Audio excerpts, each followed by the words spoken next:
Good morning, readers. This is our session 2 for our fantasy unit today. Again, I hope you all are reading a fantasy book on your own. I'm going to continue to use A Wrinkle in Time as an example for what we've been doing. One thing I want to talk about today is learning alongside the main character and how important that is in fantasy. One thing that happens in harder fantasy is that often the author tries to help the reader by providing information through the mouths of characters. So when a character in a book asks about something, like a legend or some historical incident that's happened, an experienced reader knows to think, I need to pay attention here. When information about these things come up, you're supposed to really pay attention too. So in a minute here, you're going to be watching a video about the Chronicles of Narnia when Lucy meets Mr. Tumnus. So we're going to talk about that in a second. But another example of this would be like in the Harry Potter stories when Dumbledore kind of fills Harry in on the history of Lord Voldemort. For A Wrinkle in Time, an example of this is when Mrs. Watson is talking to Meg and explaining her what a tesseract is and things like that. So it's at these times that the readers need to sit up and really take note. Sometimes the main character has a dramatic learning experience here. The main character comes away with a new realization, and as readers, we're supposed to get those realizations too.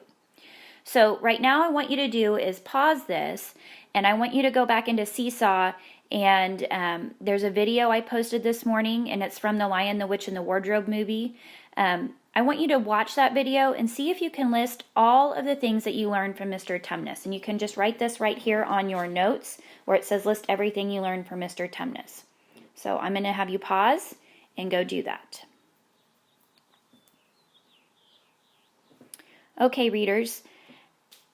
Now that you have done that, here's an example of some of the things that I learned from the video about Mr. Tumnus. I learned that he's a faun. He's surprised that Lucy is human. They're in a place called Narnia, and he mentions in there there's something that there's a castle in there as well. So those are just some of the things that I picked up on as I was watching this video. So today I really want to teach you that in complicated stories such as these fantasy novels, often the main character begins without a lot of knowledge, and then they have a steep learning curve.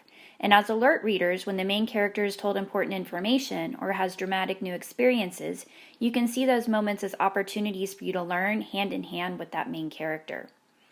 So let me show you what I mean. In most fantasy stories, the main characters are a little bit like outsiders. For example, again, Harry doesn't know much about magic or what Hogwarts even is. Meg, in A Wrinkle in Time, doesn't know what tessering is. She has no idea what this black thing is or where her father went. And so these characters are not only on an adventure quest, they're also on a learning journey. So characters in fantasy stories often go to new places as they embark on these journeys, and they get many opportunities to learn about these places. In a way, by making the characters a little ignorant, they help us to learn.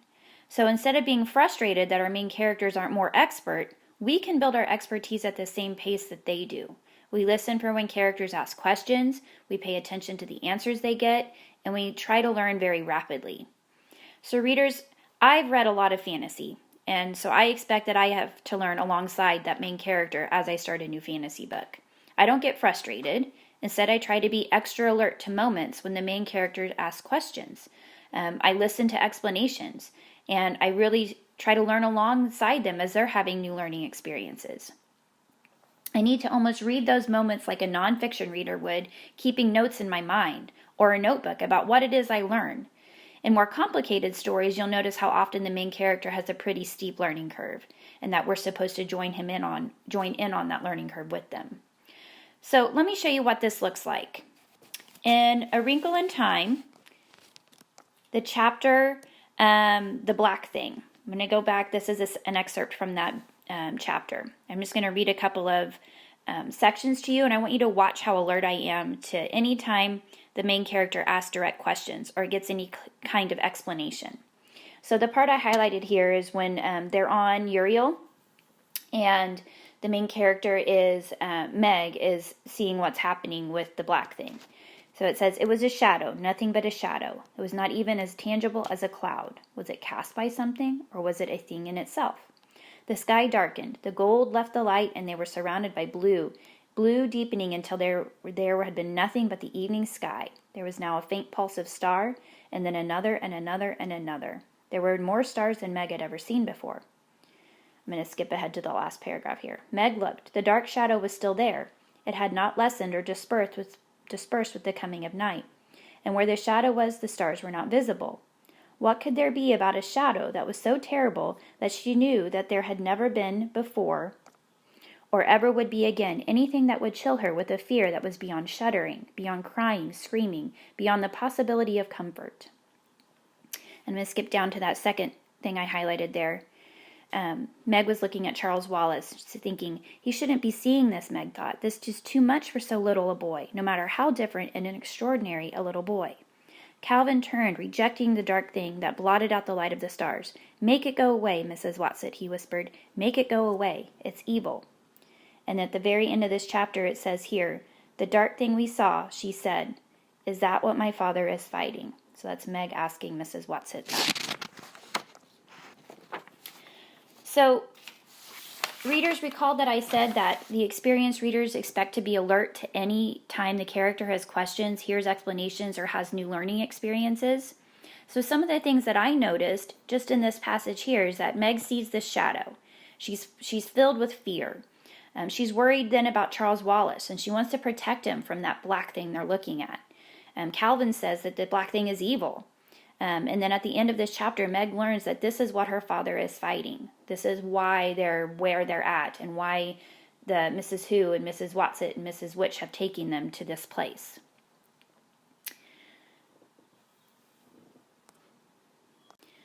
So readers, you see how I was extra alert as soon as I realized that this might be an important learning opportunity for Meg? I could tell that this would probably reveal important new information, so I was ready to learn. That's actually a really cool moment in stories, when you realize that the author is giving you clues and that you are inferring ahead of that character even sometimes. What matters is that as soon as I realized there's a significant conversation about to happen, I was very alert and ready, which is why I know so much more now. So there's also signposts of learning along the way for characters and stories. There may be parts. Get my highlighter ready here. This part right here is what I'm talking about right now. There may be some fast parts and slow parts and conversation along the way, but always pay attention when the main character is asking direct questions, listening to explanations or stories, or having new or unfamiliar experiences that you should be alert to learn alongside the character when those are things that are happening in the story. So, what I would like for you guys to do today with this lesson is, as you're reading in your books, if you are learning some information alongside the character, if you would take note of that. If you would like to upload a picture, this is in the next page in your notebook for session 2. If you want to take some notes here, make sure you write the title of the book that you're reading so I know what it is that you're doing, so I can kind of follow along. Or you can also do a book snap. You guys all remember what those look like, where you take a picture of the text and you highlight, give me some emojis about how it's making you feel, give me a post about what is this making you think. Or today your post could be about what is it you're learning about either the setting or the story or the events of the story. What are you learning alongside that character in your fantasy book? If you have any questions at any time, please let me know. Happy reading, everybody.